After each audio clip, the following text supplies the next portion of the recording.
자, 안녕하세요.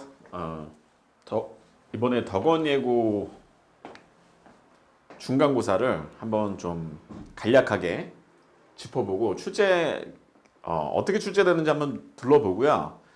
그러면 이 중간고사 출제된 것을 바탕으로 이제 기말을 어떻게 대비할지에 대해서 좀 생각해 보겠습니다.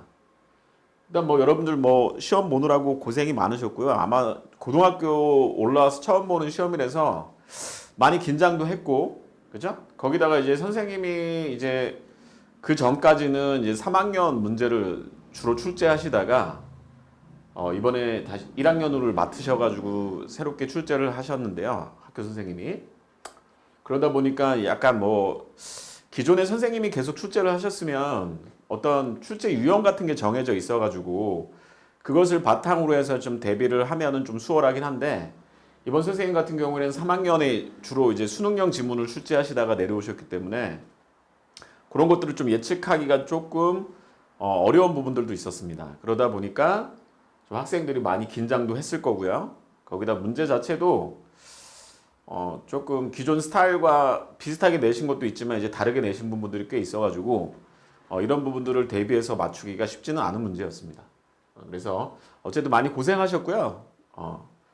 이제 뭐 어차피 저희가 그 앞으로 이제 내신 시험을 3학년 1학기까지 3학년 2학기도 물론 시험을 봅니다만 3학년 1학기까지 해서 총 10번의 시험 중에서 이제 한 번을 치렀습니다. 그리고 우리가 이 그 내신이라는 게 이제 결국에는 수시에서 좀 필요한 영역인데요. 첫 시험을 못 봤다고 해서 크게 낙심할 필요도 없고 잘 봤다고 해서 방심할 것도 없습니다. 이제 계속 올려가면 돼요, 앞으로.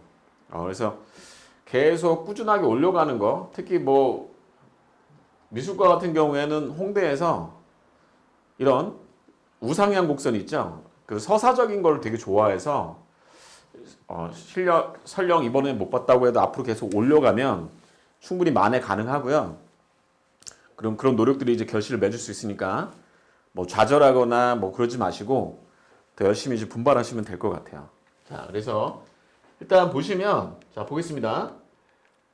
자, 목차는요, 이렇게 구성되어 있어요. 일단은 처음에 시험 범위 이제 간단히 짚어보고요. 그 다음에 이제 어떤 식으로 출제를 했는지 살펴보고, 그에 따라서 그럼 기말 대비는 어떻게 해야 될지를 좀 살펴보겠습니다. 자, 일단 시험 범위 자체가 그렇게 많지는 않습니다. 교과서 2과, 그리고 모의고사 지문, 작년도 이제 24년도 3월 모의고사, 6월 모의고사에서 발췌하고 하셨는데요.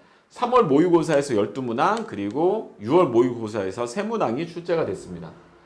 어휘 유의물은 제 선생님이 따로 유의물을 나눠주셔갖고 했는데 총 이제 단어들, 거기에 들어가 있는 단어들, 뭐 유의어, 반의어나 이제 기타 파생어들을 포함하면 한 세보니까 한 200단어가 좀 넘더라고요. 그 정도 되고. 그리고 문법 유의물을 나눠주셨어요. 문법 포인트는 정확하게 3개가 있었습니다. 하나는 동명사 파트고요. 두 번째는 문장의 오형식의 목적보호 파트입니다. 그리고 세 번째는 with 분사 구문이 딱 들어가서 딱 3개의 유형을 설명을 하는 문장이고, 그에 따른 예문들이 총 37문장이 들어가 있는 유인물이 포함됩니다. 그래서 객관식 23문제, 그리고 서술형 7문제 총 30문항이 출제가 됐고요. 뭐 객관식 같은 경우는 수능과 유사한 유형으로 출제가 됐고, 기타 서술형 같은 경우에는 다양한 유형으로 출제가 됐습니다. 배점은 이렇게 되고요. 자, 그 다음은 이제 뭐 전반적인 출제 비율을 보면, 지금 모의고사에서 30문항 중에서 15문항 50%를 출제를 했고요. 교과서에서 9문항, 그리고 어휘 프린트물에서 4문항, 문법 프린트에서 2문항을 출제를 했습니다. 그리고 서술형 문항 각각 비율이 이렇게 되고, 그래서 제일 선생님이 미리 뭐 예고를 하셨어요. 모의고사에서 좀 많이 내겠다. 근데 이제 모의고사가 총 15지문이었기 때문에 15문항 다 출제를 하셨고요. 그 외에 이제 나머지 반 문항들을 이렇게 교과서 문항을 일단 교과서를 중심으로 내셨고, 나머지 유인물들을 골고루 내셨습니다. 그래서 뭐 선생님이 처음에 언급하신 대로 출제를 하셨고, 자, 그 다음에 자, 그래서 제가 자세하게 이제 각 문항이 배점이 어떻게 되고 어디서 출제를 했는지 쭉 기록을 해놨습니다. 뭐 한번 여러분 뭐 시험지를 보면은 다 나와 있는 거니까요. 한번 보시면 될 것 같고요. 이런 식으로. 그래서 전반적으로 이렇게 출제를 했고요. 요거를 그래서 한번 까보면, 자, 일단 제가 파트를, 출제를 어떻게 했는지에 대해서 세 가지 파트로 나눴습니다. 하나는 어휘, 어법, 그리고 독해 영역을 나눴거든요. 어휘 관련 문제는 총 5문항이 출제가 됐습니다.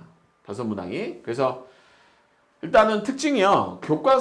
교과서랑 그리고 프린트 중심으로 되게 지역적인 문제들을 많이 출제를 했습니다. 그 무슨 얘기냐면, 교과서 같은 경우에는 선생님이 프린트물을 별도로 나눠주셨어요. 교과서 지문 외에, 교과서 외에 프린트물을 따로 나눠주셨는데, 거기에서 문제들을 내셨습니다. 서술형 문제 같은 걸로. 특히 여러분들이 어려워했던 유형들이 그 단어를 쓰라는 유형이거든요. 이거 상당히 이제 학생 입장에서 되게 당황스러워요. 뭐 밑에 해석을 준 것도 아니고, 아니면 교과서 내에 어떤 예문들을 따온 것도 아니고요.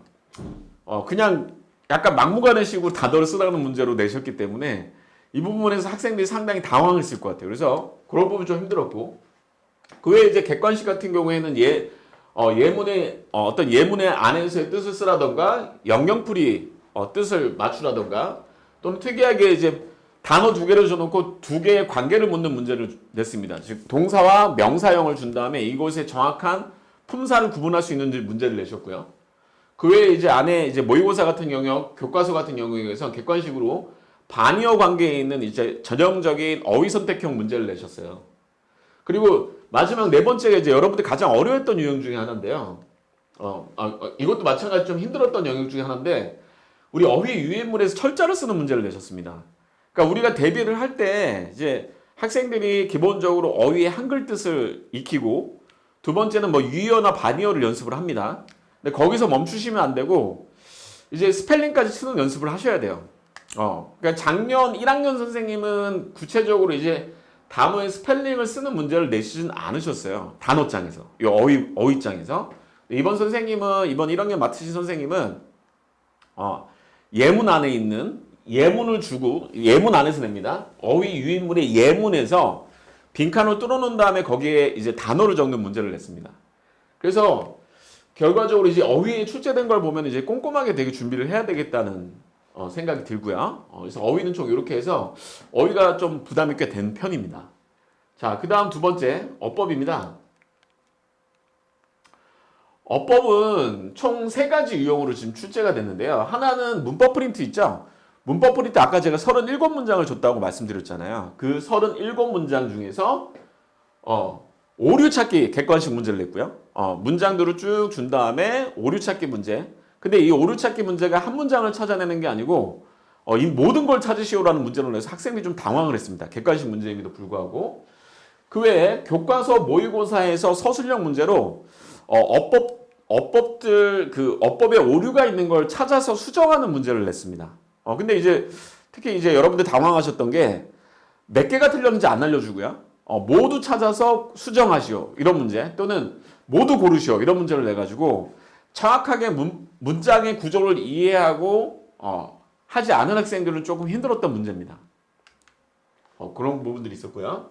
그리고 아까 말씀드린 서술형 문제 같은 경우에는 어법의 오류를 찾아내서 수정하라는 문제, 특히 교과서뿐만 아니라 우리 문법 프린트 있죠? 문법 프린트 아까 37문장에 있는 것 중에서도 문장들을 쭉 준 다음에 틀린 문장을 찾아서 수정하시오라는 문제를 내서 이 어법에 대해서 취약한 학생들은 상당히 당황하고 좀 힘들었을 것 같습니다. 자, 그 다음 독해 영역은요. 독해 영역은 무난했습니다. 그래서 교과서와 우리 부교재 모의고사에서 골고루 출제를 했고요. 다행히 이 선생님이 지문의 변형은 없었습니다. 보통 우리 어휘 문제라던가 빈칸 문제 같은 경우에 작년 선생님 같은 경우에는 어휘나 빈칸을 변형해서 내셨거든요. 그래서 문장 안에서 변형을 한다던가 이렇게 내셨는데 다행히 그런 유형은 없었습니다. 그리고 일치 유형은 무난했습니다. 그러니까 일치 유형은 내용 일치 유형을 얘기하는 건데요. 내용 일치 유형은 보통 선택지가 한글이냐 또는 영어냐에 따라서 상당히 이제 난이도가 나뉩니다. 이 선생님도 마찬가지 1학년 선생님께서도 내용 일치 유형을 한글로도 선택지를 주셨고요. 영어로도 선택지를 주셨어요. 근데 영어 선택지가 그렇게 어렵지 않았어요. 작년에 이제 킬러 문제는 작년 선배들 기준으로 했을 때 킬러 문제는요. 이 어휘 유형에서 즉 영어 선택지로 된 내용 일치 문제였는데 상당히 어렵게 내셨습니다. 왜냐하면 지문에 없는 단어들, 학생들이 모를 만한 단어들을 막 깔아 놓으셔가지고 그 부분들을 이제 적응하기가 학생들이 상당히 까다로웠는데 다행히 이번 유형에서는 그런 부분들은 배제를 하고 영어 선택지가 있는 유형도 상당히 무난하게 출제를 했습니다. 학생들이 맞출 수 있을 정도로. 그리고 뭐 그런 특징들이 있고요. 그래서 모의고사 또 특징이 이 문장 지문 유형 그 전체적인 시험 구성을 봤었을 때 학생들이 이제 모의고사를 조금 어려워합니다. 아무래도 이게 이제 영어가 되는 학생들은 그러지 않은데 정확하게 이제 주제를 파악하고 각 문장의 유기적인 흐름들을 파악해야 되는 이제 수능형 지문, 지금 모의고사 지문을 전반부에 1번부터 15번까지 쭉 배치를 하셨어요. 그러다 보니까 학생들의 체감 난이도가 꽤 컸습니다.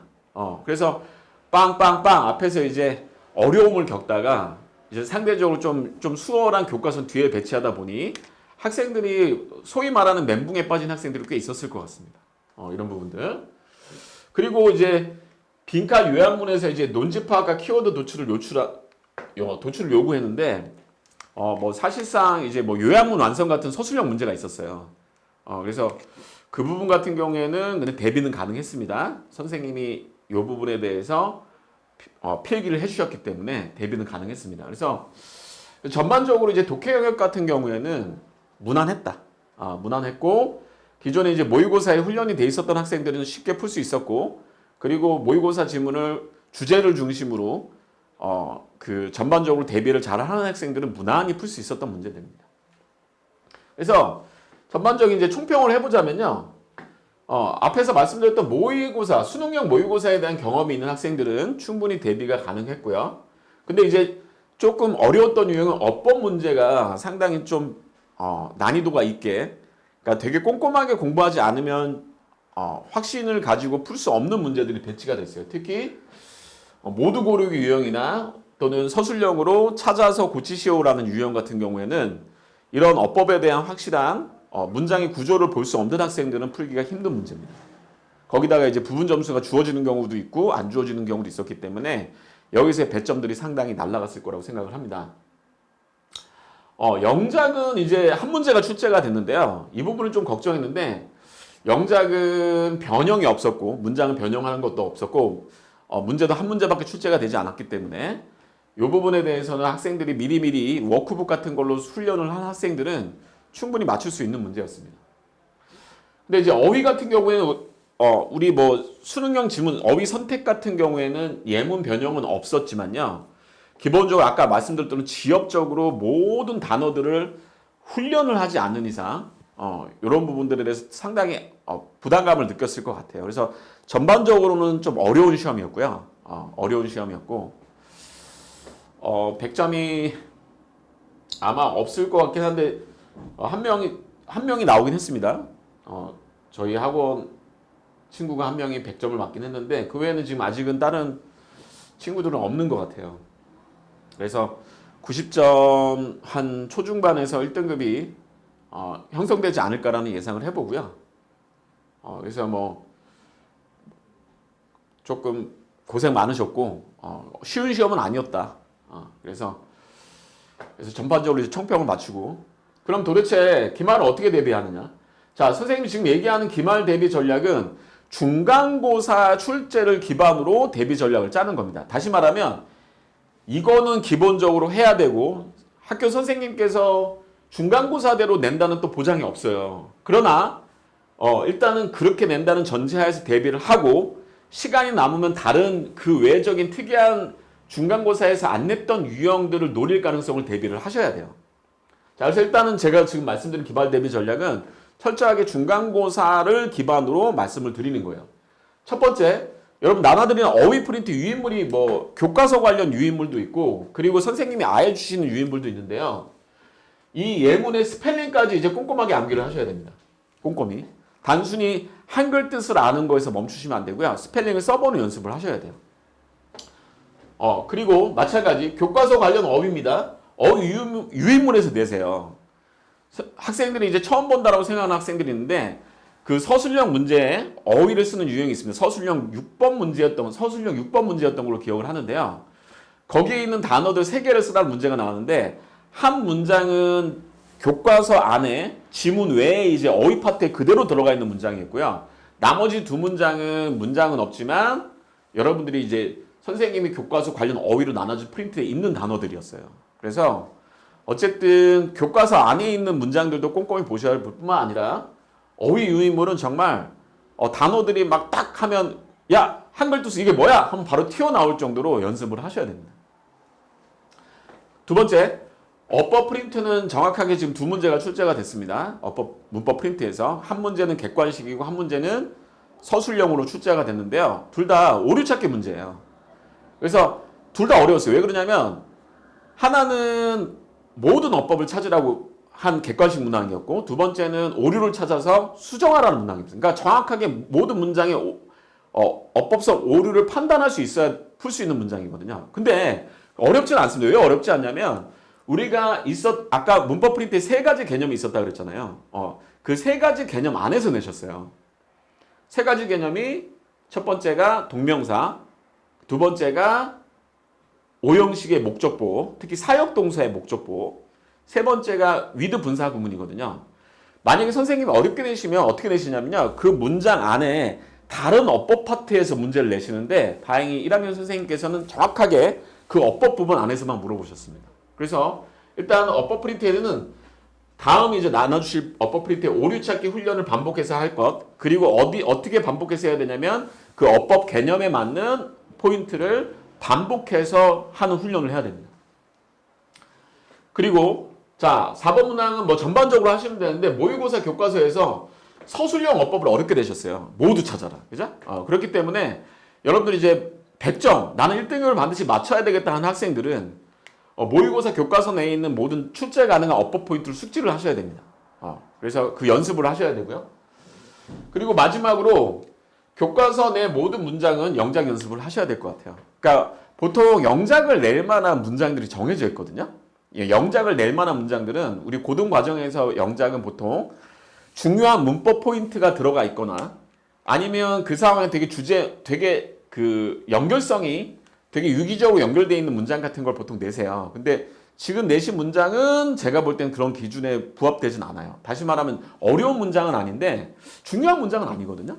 다시 말하면 모든 문장들, 교과서 내 모든 문장들은 영작 연습을 해보셔야 된다는 거예요. 그래서 그런 부분에 초점을 맞추셔가지고 기말을 대비를 우선 하시고 그 외에 여기 내에서 이제 다르게 중간고사와는 다르게 낼 수 있는 그런 포인트들을 참고하셔갖고 더 공부를 하셔야 만점을 받을 수 있을 것 같습니다.